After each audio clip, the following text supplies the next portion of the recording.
하겠습니다.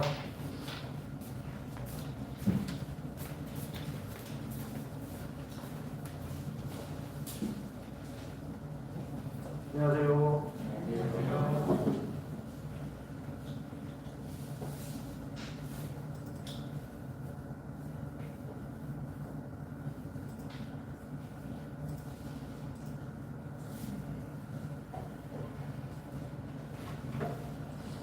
예, 사람이 계획할지라도 그 걸음을 인도하시는 이는 여호와라고 말씀에 나와 있는데요. 코로나가 아니었으면 아마 여호수아 다안 빠지고 다 했을 것 같은데 한 2강 정도 조금 우리가 못 모이는 그런 기간들 때문에 2강 정도는 빠지고 오늘은 마지막 여호수아 마지막 말씀을 같이 교제하기로 합니다. 백성들에게 주는 고별 메시지. 성경을 원래는 이제 봉독해야 되는데요. 오늘은 읽어가면서 같이 말씀을 교제하도록 하겠습니다. 여호수아서의 구조를 다른 거는 조금 잊어버리시더라도 구조 정도는 좀 머릿속에 갖고 계시면 좋을 것 같습니다. 1장부터 12장 정보, 13장부터 21장 분배, 22장부터 24장은 고별 메시지라고 말씀드렸어요. 그리고 이제 22장은 요단 동편 지파에게 전하는 여호수아의 고별 메시지고요. 23장은 지도자들에게 전하는 고별 메시지고, 24장 오늘 같이 보게 될 말씀은 우리 이제 모든 백성들, 이제 모든 우리 그리스도인들에게도 동일하게 여호수아가 이제 주님을 만나게 되면 죽음을 앞둔 상태에서 이스라엘 백성들에게 남기는 유언과 같은 그런 말씀이 되겠습니다. 정복, 분배, 고별 메시지 정도 이렇게 좀 구분해서 보시면 좋을 것 같습니다. 1절 같이 한번 좀 읽어보겠습니다. 여호수아서 우리 가정에 계신 우리 성도님들도 같이 여호수아서 24장 1절 다 찾으셨죠? 같이 읽겠습니다. 여호수아서 24장 1절 시작. 여호수아가 이스라엘 모든 지파를 세겜에 모으고 이스라엘 장로들과 그들의 수령들과 제사장들과 관리들을 부르매 그들이 하나님 앞에 나와서니라.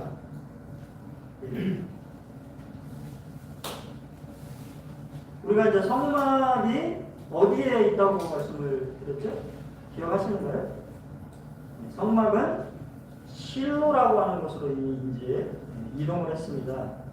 여호수아서에서 좀 가장 중요한 장소를 세 곳을 좀 생각해 보면, 첫 번째는 길갈이라고 하는 장소, 그리고 이제 두 번째 세겜이라고 하는 장소, 그리고 마지막으로 이제 실로라고 하는, 하나님의 이제 성막은 지금 실로에 있는데 실로에서 모이는 것이 아니고 세겜에서 모였어요.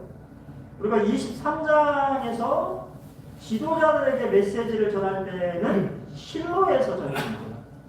근데 지금 이제 모든 백성들에게 다시 메시지를 전하는 장소가 세겜이다라고 하는 것은 그들의 특별한 의미를 지닌 장소였다라고 하는 것을 알 수가 있습니다. 세겜은 하나님께서 아브라함에게 최초로 가나안 땅을 주시겠다고 약속한 곳이기 때문입니다. 그들의 믿음의 조상인 아브라함이 처음 가나안 땅에 정착한 곳이 세겜이에요. 세겜은 지금 나블로스라고 하는 곳으로 불린다고 합니다. 혹시 성지순례 가시면 나블로스에 꼭 가셔서 여기 지금 보이시죠? 아브라함의 제단이라고 하는 그런 이 곳이 있어요. 그래서 한번 거기 가보시면 좋을 것 같습니다. 또 동일하게 세겜은 야곱이 하나님 앞에 제단을 쌓은 곳입니다. 그리고 동일하게 야곱의 가족들에게 우상을 버리라고 권했던 곳이기도 합니다. 그리고 이보다 더 사실은 중요한 것은 여호수아 8장에서 이스라엘 백성들이 하나님과 뭐를 언약식을 체결했던 장소고 그리심산과 에발산 가운데에 세겜이 존재해요. 그래서 이스라엘 백성들이 이 부분을 나눠서 그리심산과 에발산에 서서 그죠? 축복의 말씀과 저주의 말씀들을 낭독할 때 그들이 하나님 앞에 아멘으로 화답하면서 우리가 그 말씀에 순종하겠습니다 라고 언약했던 곳이 세겜입니다. 자, 그럼 우리가 생각해 볼 때 세겜이 왜 모이는지 다시 한번 생각해 볼 수가 있는 것이죠. 여호수아는 그의 이제 이 죽음을 앞두고 이스라엘 백성과 하나님의 이 그냥 언약식을 다시 한번 체결하려고 하는 그런 마음으로 세겜에 모이게 한 것입니다. 여러분에게 조금 거룩한 기억을 일으키는 곳이 있으신가요? 예수님은 감난산을 많이 오르셨죠. 기도하시기 위해서 감난산에 오르셔서 우리 주님과 이 아버지 하나님과 깊은 이 교제 시간들을 가지면서 사역을 준비하셨던 것을 보게 됩니다. 아마 여러분에게도 그러한 것이 있으실 것입니다. 내가 하나님 앞에 결단하거나 하나님 앞에 뭔가 새로운 그러한 기도의 응답을 받았거나 혹시 그런 곳이 있는지는 모르겠습니다.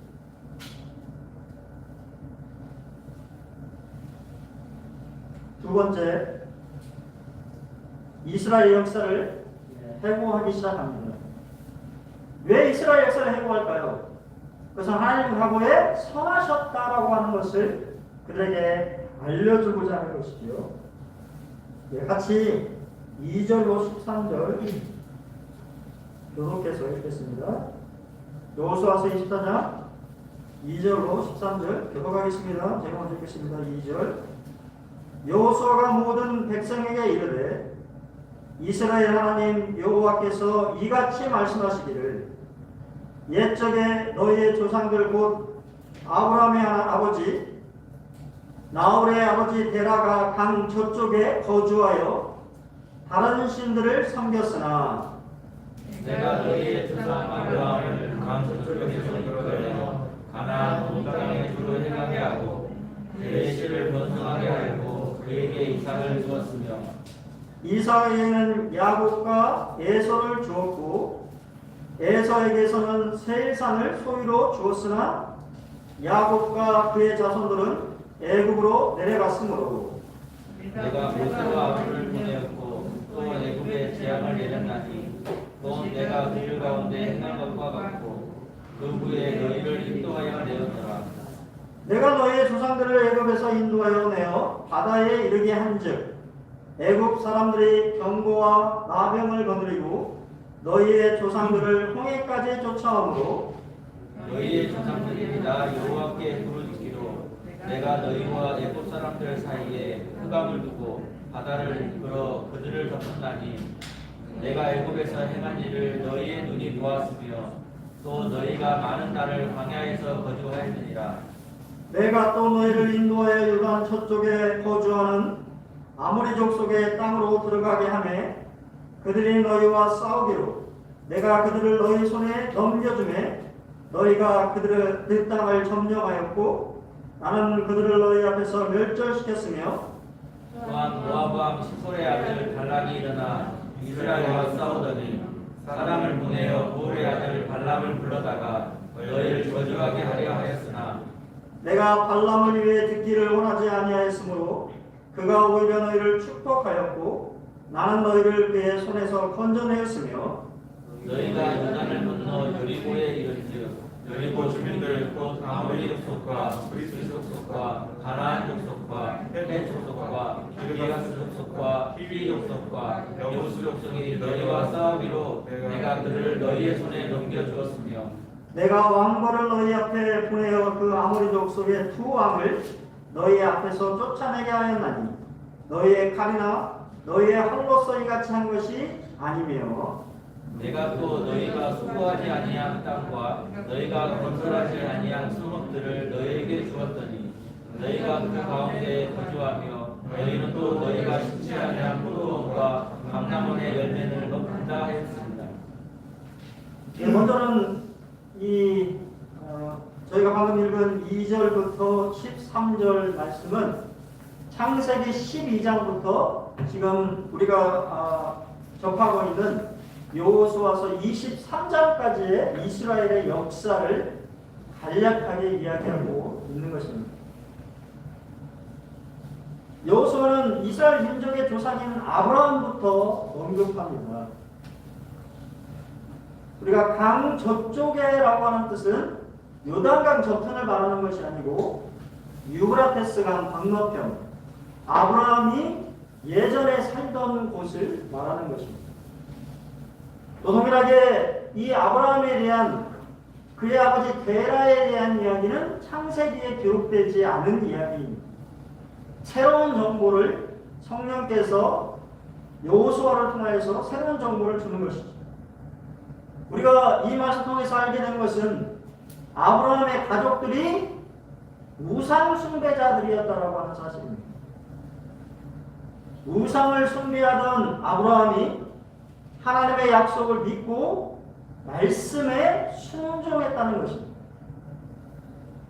그것은 무엇을 우리에게 가르쳐주고 있습니까?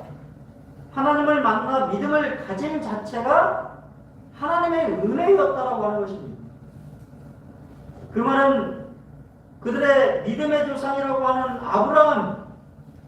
아브라함조차도 하나님의 은혜가 그와 함께 했기 때문에 그가 믿음을 갖고 순종하게 되었다라고 하는 것을 지금 여호수아는 이스라엘 백성들에게 말해주고 있는 것입니다. 여러분의 시작은 어떻습니까?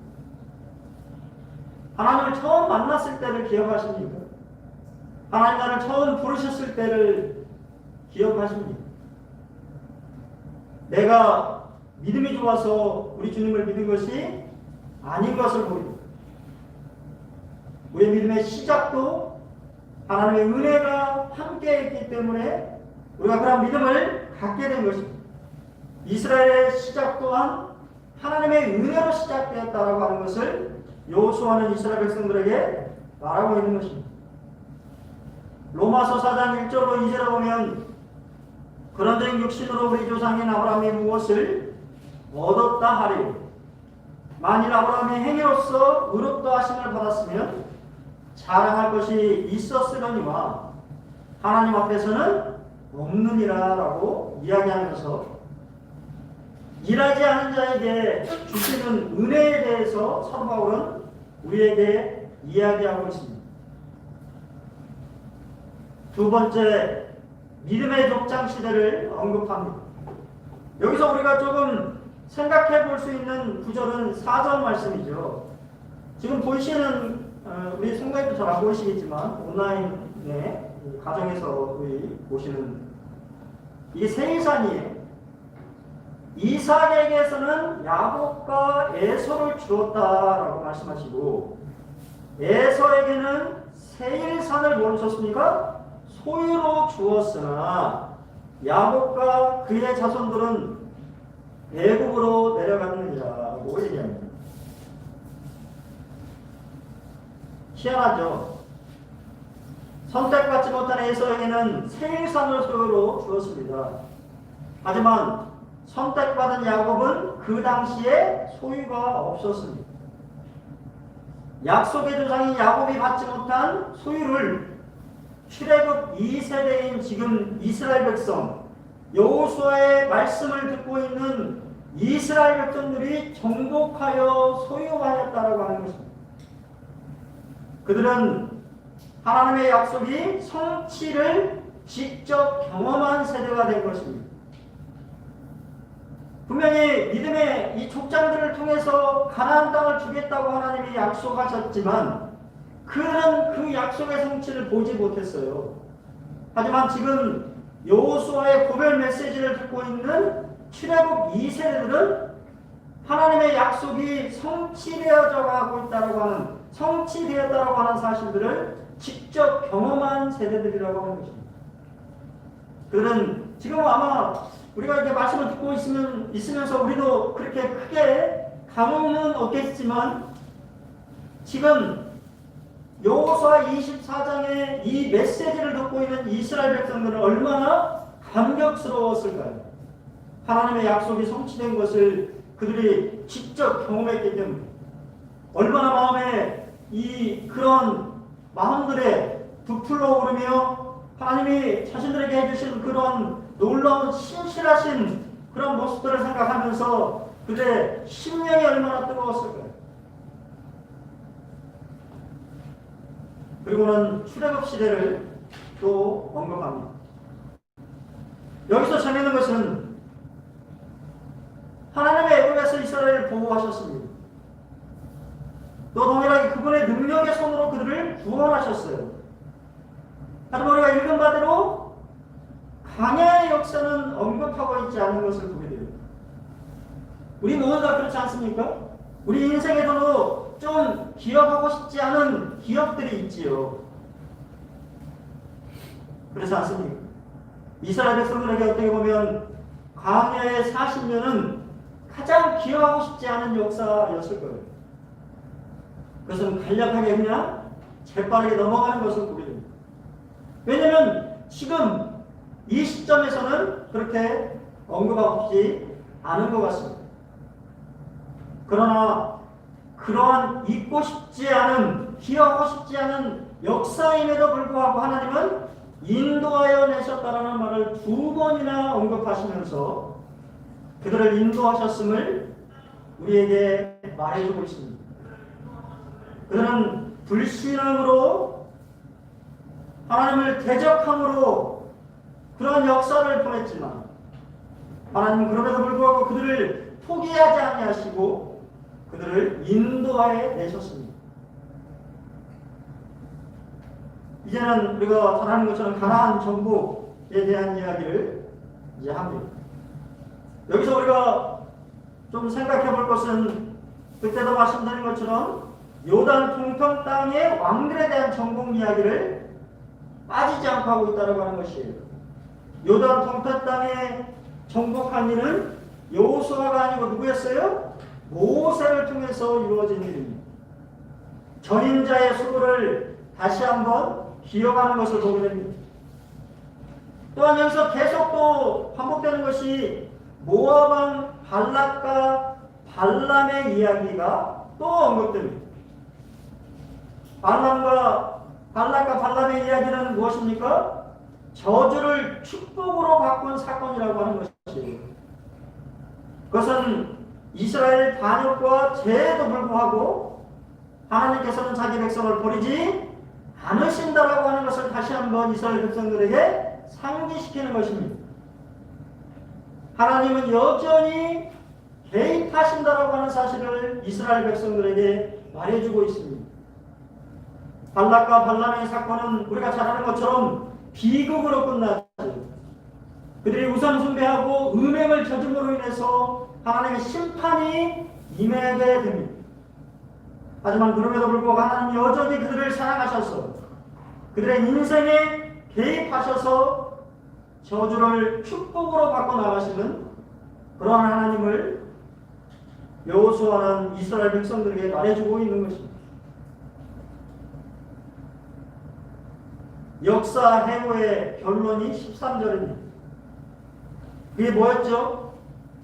내가 또 너희가 수고하지 아니한 땅과 너희가 건설하지 아니한 성읍을 너희에게 주었더니 너희가 그 가운데에 거주하며 너희는 또 너희가 심지 아니한 포도원과 감람원에 열매를 먹는다 하였느니라. 결국은 여호수아가 이스라엘 백성들에게 바라보자는 것은 모든 것이 하나님의 은혜였다라고 하는 사실입니다. 아브라함으로부터 시작해서 지금 가나안 정복에 이르기까지 이제 정착하여 거주하여 하나님 주신 안식 가운데서 살아가고 있는 이스라엘 백성들에게 여호수아는 모든 것이 다 하나님의 은혜였다라고 하는 것을 말하고자 하는 것입니다. 오늘 예배 때 참 이 말씀을 같이 참 나눴습니다. 참 이 말씀보다 한 해를 마감하는 말씀은 없는 것 같아요. 저는 개인적으로. 사도 바울도 이렇게 고백합니다. 그러나 내가 나된 것은 하나님의 은혜로 된 것이니 내게 주신 그의 은혜가 헛되지 아니하여 내가 모든 사도보다 더 많이 수고하였으나 내가 한 것이 아니요 오직 나와 함께 하신 하나님의 은혜로다. 여러분 정말 이런 고백이 있습니까? 한 해를 마감하면서 하나님 정말 내가 나된 것은 하나님의 은혜로 된 것입니다. 하나님 은혜가 나와 함께하지 아니하였다면 나라는 사람 자체가 존재하지 않는 것이죠. 또 하나님의 은혜가 나를 붙잡지 않았다면 올 한 해 어떠한 일이 있을지 알겠습니까?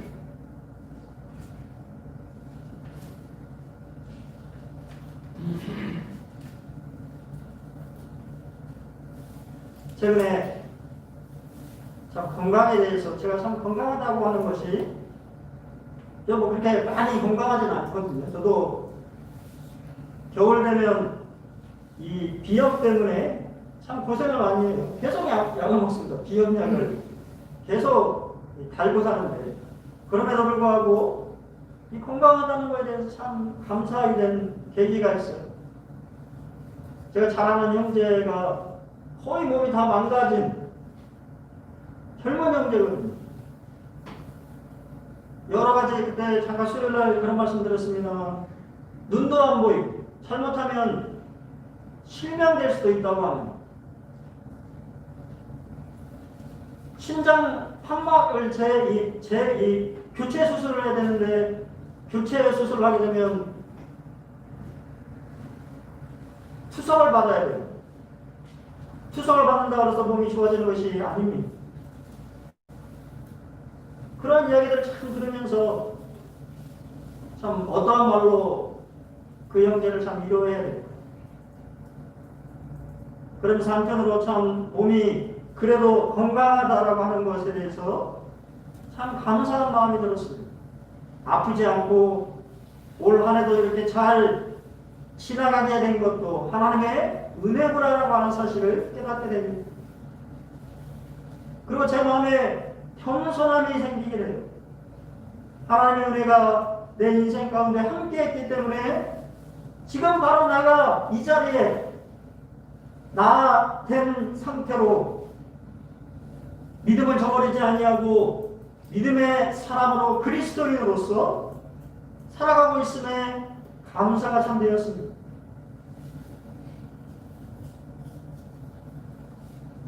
이제 여호수아는 그의 가장 중요한 메시지를 선포합니다.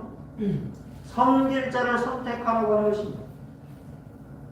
그리고 자기 자신은 여호수아 자신의 본보기를 이스라엘 백성들에게 보여줍니다.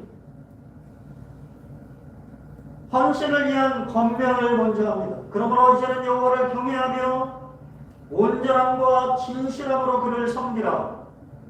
너희의 조상들이 강 저쪽과 애굽에 섬기던 신들을 치워버리고 여호와만 섬기라. 여러분 말씀을 잘 보십시오. 지금까지 이렇게 이스라엘 백성들이 왔지만요 여전히 그들 가운데 뭐가 있었다라고 하는 것이에요? 우상 숭배가 있었다라고 하는 사실을 말하고 있습니다. 왜 여호와만 섬기라고 했을까요? 그들은 양다리를 걸치고 있었다고 하는 것이에요. 하나님도 섬긴다고 말하면서 동일하게 예전부터 조상 때부터 섬겨왔던 우상의 습관과 찌꺼기가 그들의 인생 가운데 여전히 남아있었다라고 하는 사실입니다. 경외함으로 섬기라고 합니다. 히브리어 야레라고 하는 말은 두려움, 공포 이런 것이 아니고 거룩한 두려움을 말하는 것입니다. 경건한 공경심을 말하는 것이죠. 그러한 마음으로 그를 섬기라고 말합니다. 섬긴다라고 하는 것은 하나님께 우리의 삶의 통제권을 드리는 것입니다. 그걸 어떻게 섬겨야 됩니까? 온전함과 진실함으로 섬겨야 된다는 것이에요. 또한 그분을 섬긴다라고 하는 것은 예전부터 내가 가지고 있었던 그러한 우상에 대한 것들을 다 치워버려야 된다라고 하는 것을 말하는 것입니다.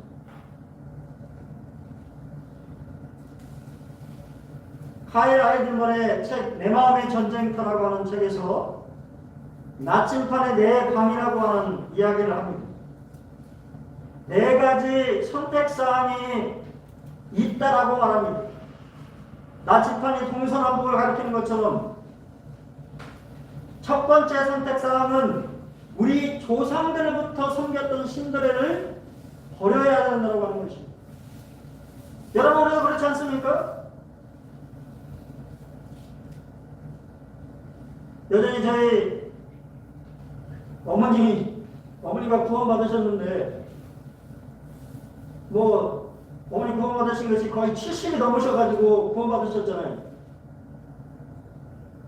그러니까 거의 70평생을 뭐로 살겠어요? 귀신을 섬긴 그런 삶에서 이게 사신 분이라 가끔 저희 어머니랑 교제를 이렇게 좀 하다 보면 불쑥불쑥 튀어나옵니다. 옛날에 그런 생각들이. 근데 그게 잘못됐다고 생각을 하지 않을 수 있는 거예요.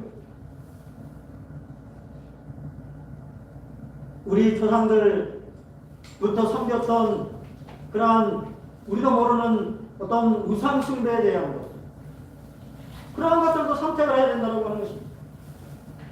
선택상 두 번째는 우리가 과거에 예배했던 신들, 여러분의 구원받기 전에 여러분들이 가졌던 욕망은 무엇입니까?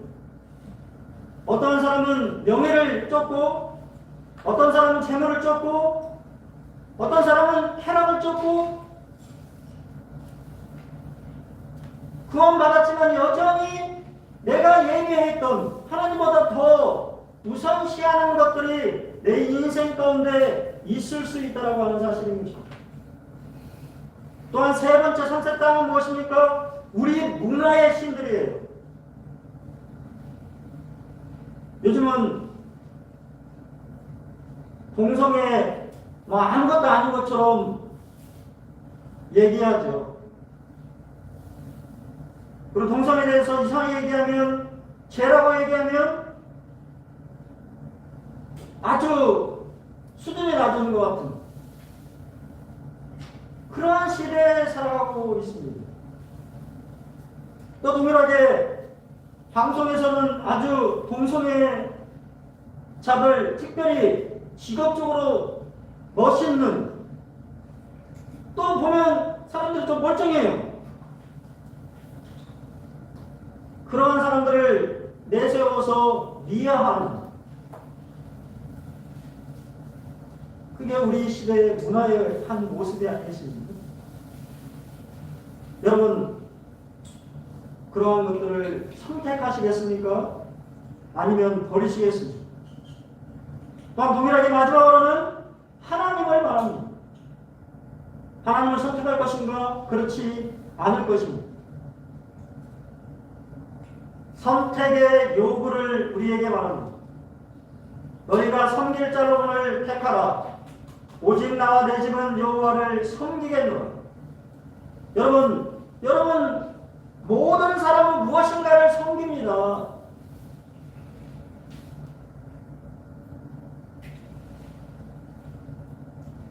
자신이 뭘 부르지 무엇인가를 의지하고 무엇인가를 섬기는 것이 인생이에요.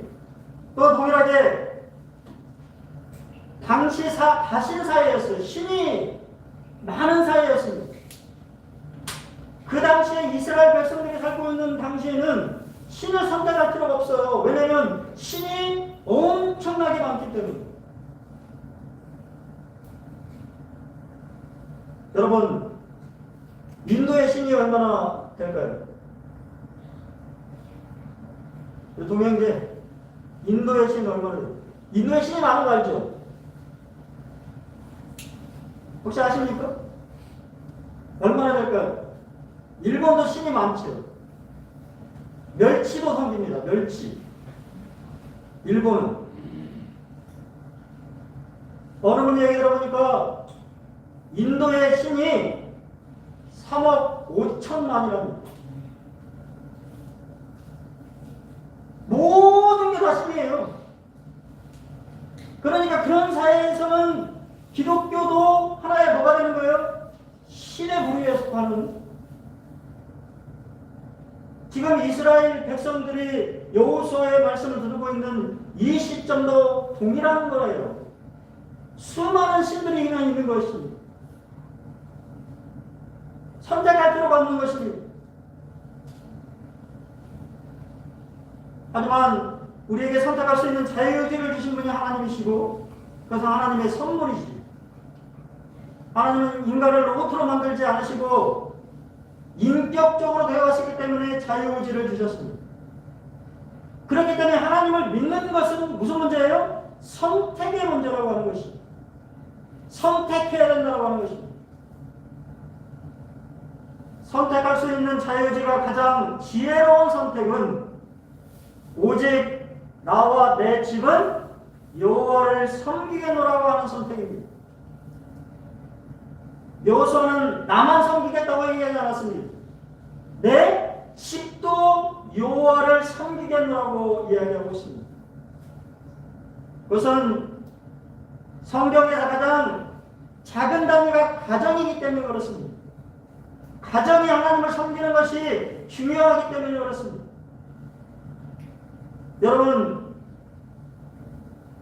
그냥 나만 섬기겠다고 해서는 안 되는 것입니다. 우리의 가정이 하나님 앞에 하나님을 선택하고 하나님을 섬기겠다고 우리는 결단해야 되는 것입니다.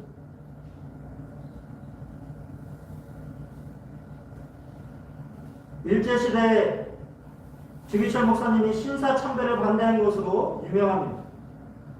바로는 일본 경찰들이 주기철 목사님과 교인들을 전부 다 경찰서 마당에 모아두었습니다. 그리고 널판지에 못을 박아 뒤집어 놓았습니다. 그러니 삐쭉삐쭉한 못이 널판지 위로 툭툭 쏟아 있었습니다. 그리고는 주기철 목사를 그 앞에 세워놓고 일본 경찰이 교인들에게 협박합니다. 여러분들이 만일 신사참배를 하면 주기철 목사님을 놓아줄 것이요, 그렇지 않고 끝까지 주목사를 따라서 신사참배를 거부하면 여러분이 사랑하는 담임 목사 주기철 목사를 이 널판지, 못 박힌 널판지 위를 걷게 만들 것이요. 신사참배를 하겠습니까? 아니면 여러분의 담임 목사를 맨발로 널판지 위를 걷게 하겠습니까? 선택의 순간입니다. 이때 주기철 목사님이 사랑하는 자기의 교우들을 위해 다음같이 말합니다. 교우 여러분, 나 주기철 목사를 부지 마십시오. 여러분이 오늘 여기서 치면 우리는 영원한 패배자가 됩니다. 주님 없이 일순간 생명을 연장하는 길보다 우리 주님과 함께 죽는 길을 선택합시다. 그리고는 스스로 맨발로 못이 박힌 널판지를 걸어갔다고 합니다. 전 예화를 좀 이렇게 준비하면서 우리 주기철 목사님 생각이 났습니다. 우리 모임꾼은 아니지만 선택의 순간에 신앙을 선택한 그런 믿음의 선택. 또 옛날에 한경정 목사님인가요?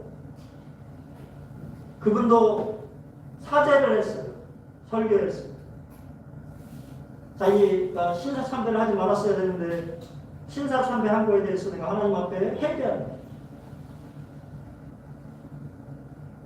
여러분, 우리는 어떠한 선택을 하겠습니까? 올 한 해를 참 마감하면서 이제 새해를 며칠 앞두지 않은 이 시점에서 우리는 어떠한 선택을 하겠습니까?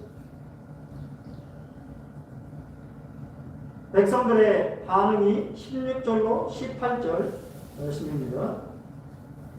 우리 같이 한번 들어보겠습니다. 16절, 18절. 같이 읽겠습니다. 16절 시작. 백성이 대답하여 이르되 우리가 결단코 여호와를 버리고 다른 신들을 섬기기를 하지 아니하오니 이는 우리 하나님 여호와께서 친히 우리와 우리 조상들을 인도하여 애굽 땅 종되었던 집에서 올라오게 하시고 우리 목전에서 그 큰 이적들을 행하시고 우리가 행한 모든 비유가 우리가 지나온 모든 백성들 중에서 우리를 뽑아주셨음이며 여호와께서 또 모든 물들과 이 땅에 거주하던 아모리 족속을 우리 앞에서 쫓아내었으며 그러므로 우리도 여호와를 섬기려니 그는 우리 하나님이시니라 하니라. 여호와 하나님께 충성을 다짐합니다. 어느 목사님은 여호와께 대한 의리라고 얘기하시더라고요. 여러분 하나님 앞에 의리를 지키시겠습니까? 이렇게 얘기하자 이스라엘 백성들이 우리도 섬기겠다고 얘기합니다. 충성을 다짐합니다.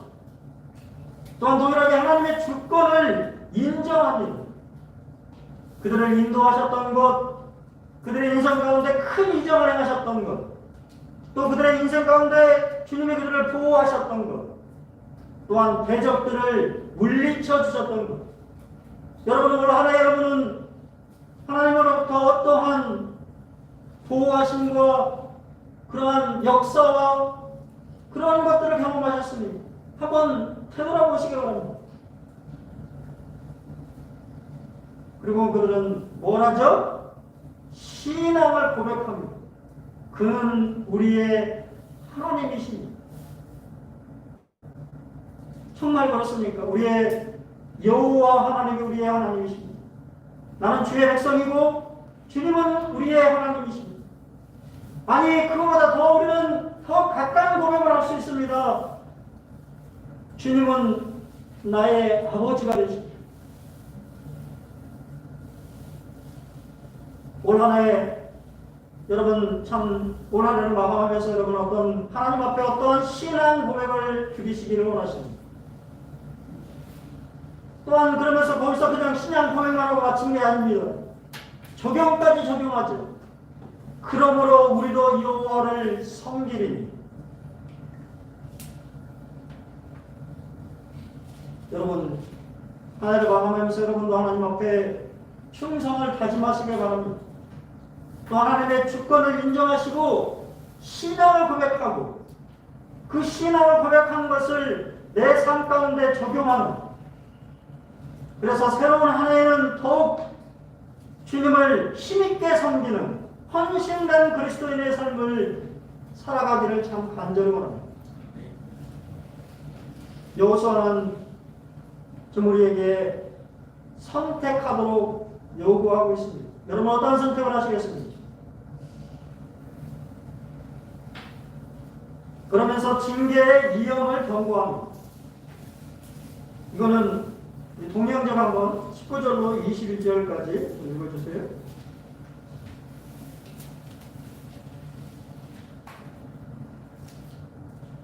여호수아가 백성에게 이르되 너희가 여호와를 능히 섬기지 못할 것은 그는 거룩하신 하나님이시요 질투하시는 하나님이시니 너희의 잘못과 죄들을 사하지 아니하실 것임이라.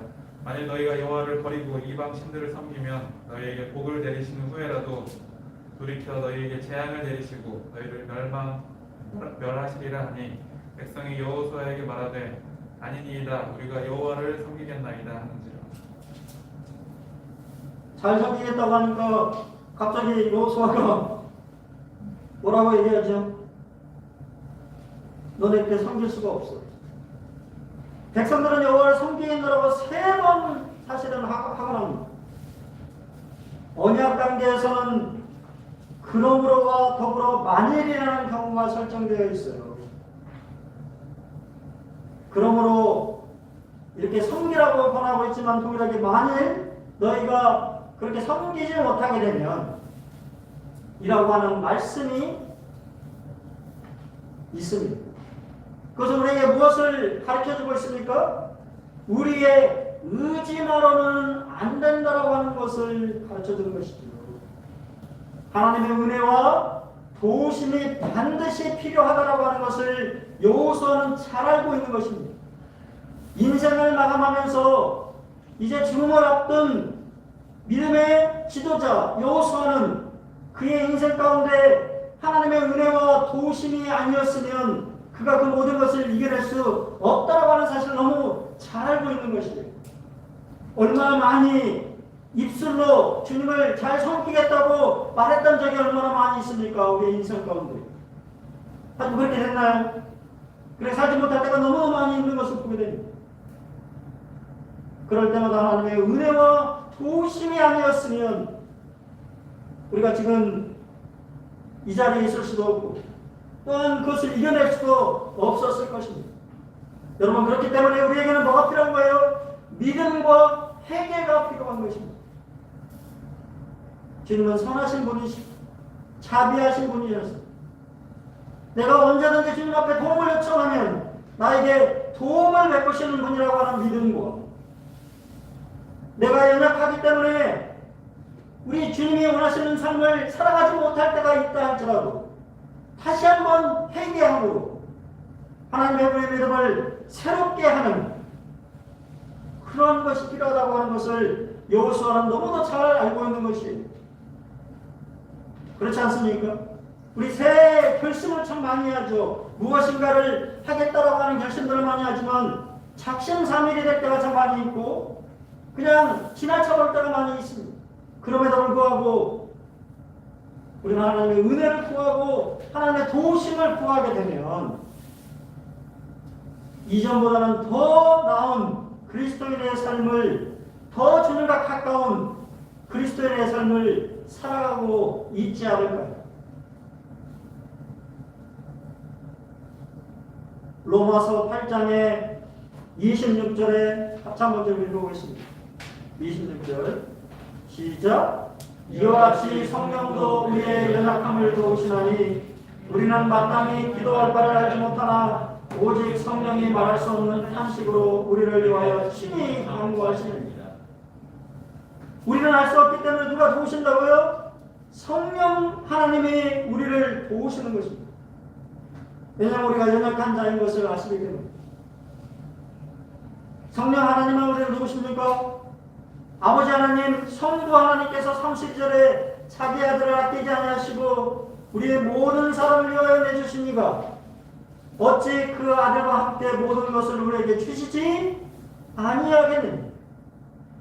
이게 아버지의 마음인 것이요 자식에게 가장 좋은 것을 주고자 하는 마음, 이것이 바로 하나님의 마음이 아닙니까? 그 증거로 누구를 주셨어요? 하나밖에 없는 독생자 예수 그리스도를 우리 위해서 내주신 것이잖아요. 그 증거가 있으니까 너희들이 믿으라고 하는 것입니다. 그러니까 구하라고 하는 것입니다. 내가 너희를 도와주겠다고 말씀하신 것입니다. 거기서 붙였습니까? 로마서 8장 34절에 누가 정죄하리요 죽으실 뿐은 아니라 다시 살아나신 이는 그리스도 예수시니 그는 하나님 우편에 계신 자요 우리를 위하여 강구하시는 자십니다. 삼위일체의 하나님께서 우리를 도와주시겠다고 말씀하시는 것입니다. 왜냐하면 구원받았지만 여전히 우리는 이 땅 가운데 살아가는 연약한 사람들이라고 하는 것을 아버지 하나님은 너무 잘 아시는 것입니다. 올해도 도우셨고 내년도 도와주실 것입니다. 아니 우리 주님이 우리를 부르시는 그날까지 도와주실 것입니다. 여러분 우리는 그런 도움을 받고 정말 믿음의 선택을 해야 되는 것입니다. 주님을 위하여서 주님을 섬기겠다라고 하는 마음의 결단을 올 한 해를 마감하면서 다시 한번 결심하시기를 청구합니다. 히브리서 11장 1절에 이러므로 우리에게 구름같이 둘러싼 허다한 증인들이 있습니다. 여러분 우리의 인생은 주인공입니다. 여러분 각자가 인생의 주인공이에요. 하늘 천상의 관람객들이 여러분의 인생을 바라보고 있습니다. 이미 믿음의 여정을 마친 수많은 믿음의 조상들이 여러분의 인생들을 주시하고 있어요. 그렇다고 말하고 있지 않습니다. 이제는 모든 무거운 것과 얽매기 쉬운 죄를 벗어버리고 인내로서 우리 앞에 당한 경주를 하며 믿음의 주여 또 온전케 하신 이인 예수를 바라보자고 히브리서 기자는 우리에게 말합니다. 모든 무거운 것은 몸이 붓는다, 체중이 든다라고 하는 것이죠. 그것은 무엇을 말합니까? 기질을 말할 수도 있어요. 소극적인 성격, 취미생활을 말할 수도 있습니다. 어떠한 책이나 음악은 여러분의 몸을 무겁게 하는 것입니다. 친구일 수도 있어요. 동료일 수도 있습니다. 신앙생활을 어렵게 만드는 무엇인가가 우리의 인생 가운데 존재한다고 하는 것입니다. 얽매이기 쉬운 죄는 단수로 표현되어 있어요. 계속해서 따라다니는 죄가 있어요. 고질적인 죄가 있습니다. 그건 뭘까요? 앞뒤 문맥을 따져보면 불신앙의 죄입니다. 우리가 주님을 믿는다고 말을 하지만 믿지 못하고 내 의지와 내 생각과 내 힘으로 살아갈 때가 너무도 많이 있는 것을 보게 됩니다. 그럼 불신앙의 죄는 우리를 참으로 잘 얽매이게 합니다.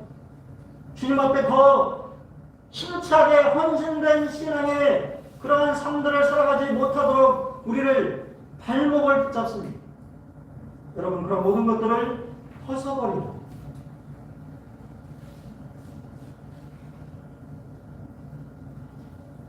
마라톤 선수가 트레이닝을 입고 뛰는 거 보셨습니까? 두꺼운 파카를 입고 뛰는 마라톤 선수 보셨어요? 42.195를 뛰는 마라톤 선수는 거의 몸에 달라붙은 것 같은, 입지 않은 것 같은 옷을 입고 달립니다.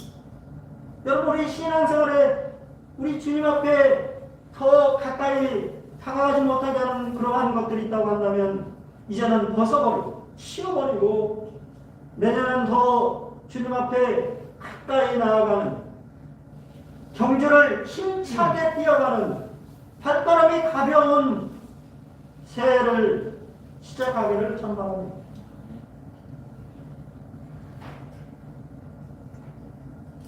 마지막으로 워런 위어스비 형제님의 이야기를 좀 마치고 말씀을 좀 줄이기로 합니다.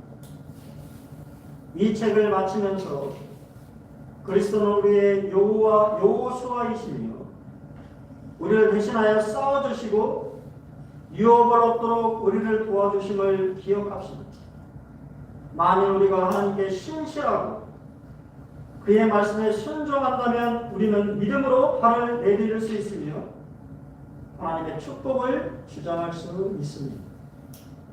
여호수아서가 말해주고 있는 것은 간단한 진리입니다. 순종은 축복이라고 하는 사실, 순종하게 되면 승리한다라고 하는 사실, 하나님의 말씀을 믿고 순종하게 되면 승리한다라고 하는 사실입니다. 하나님의 영원한 놀라운 위로부터 오는 축복들을, 신령한 복들을 누리게 되는 더 깊은 사귐의 관계 속으로 들어가게 된다는 사실을 우리에게 말해주고 있습니다. 예, 긴 시간 우리가 여호수아서를 같이 말씀을 함께 했는데요. 이렇게 좀 해서 올 한해 여호수아서를 같이 좀 부족하지만 같이 함께 교제할 수 있어서 감사가 참 되었습니다. 내년에는 또 다른 말씀으로 함께 교제하기로 하고, 또 오늘 말씀처럼 여러분, 주님이 오늘 여러분들을 부르신다고 한다면 여러분 어떠한 말들을 여러분의 주변에 있는 사람들에게 남기시겠습니까? 나는 어떠한 말들을 남길지 한번 생각해 보시고, 또 내 인생을 좀 정리하는, 또한 새로운 한 해를 준비하는 그러한 오늘 하루가 되었으면 참 좋겠습니다. 코로나19로 어려운 성도님들 참 많이 계시는데 함께 더 기도하고 이런 모든 것들이 빨리 마무리되고 끝날 수 있도록. 그래서 아까 우리 참 동영재 기도에 감사가 되었어요. 요새 좀 핫한 그 사진이 있는데 그거 보셨어요? 호주에 코로나 없는 호주, 유일하게 마스크를 벗고 생활하고 있는 나라가 호주랍니다. 코로나가 발생 안 되는 건 아닌데 거의 그 10명 이내 아주 이렇게 통제 가능한 숫자라서 다 마스크를 벗고 다니는 거예요. 예.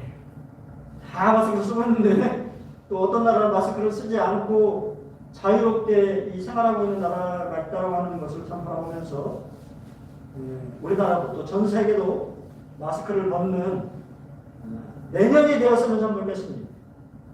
내년에는 더 좋은 또 말씀과 또 교제로 함께하길 원하고 또 오늘 한 해 잘 마감하시는 우리 공산고등학교 성도님들 됐으면 좋겠습니다. 감사합니다.